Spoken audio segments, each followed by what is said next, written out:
is about the size of the field sketch, usually done on small sketchbooks because they're easier to control in the wind, and then this is projected onto the bigger sheet. So I'll start with just sort of getting the feel of the flow which is going to come into it, and then I'll start to emphasize some of the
Here's the dog you mentioned, Bill. Oh, right. This is, and they're cunning. The dogs walk along very close to the figure, so they'll get the benefit of the shade. Oh, I see. Where the ground's just a tiny bit cooler. If we're walking over very hot stretches. Right.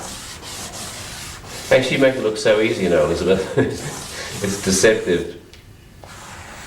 I notice that you're using both the narrow tip of the Conte crayon and the broad surface. Yes. And that gives you a fantastic sort of variety in the tone. You can get that jet black or a soft grey. That's right. Probably that's the advantage of using a big square instrument. The other thing I'm curious about is it's got a fantastic energy and feeling for the line, but are you conscious of any light and shade whilst you're drawing at all? A bit. A little, yes. Yes, I am. I am, but I think that's subject to the overall line. Right. A bit hard. Yeah, I'll have to think about that, Bill. But I know there's the feeling of sort of density. Density and shadows. Yeah. Right. But I suppose the line is the dominant. Yes.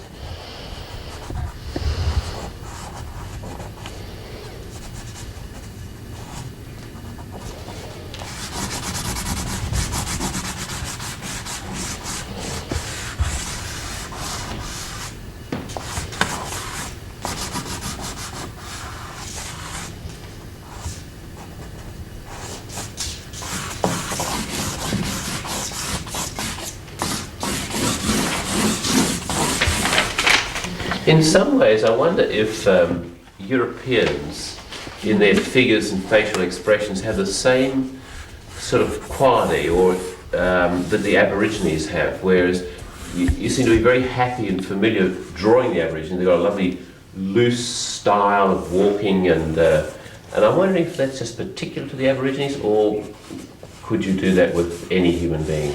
I think any human being that had to walk real distances so that their body was totally relaxed and they were in bare feet that were used to taking the ground, yes. It would be very different trying to draw a girl in high stiletto heels walking down St George's Terrace to get the same feeling of the terrific letting go of the body.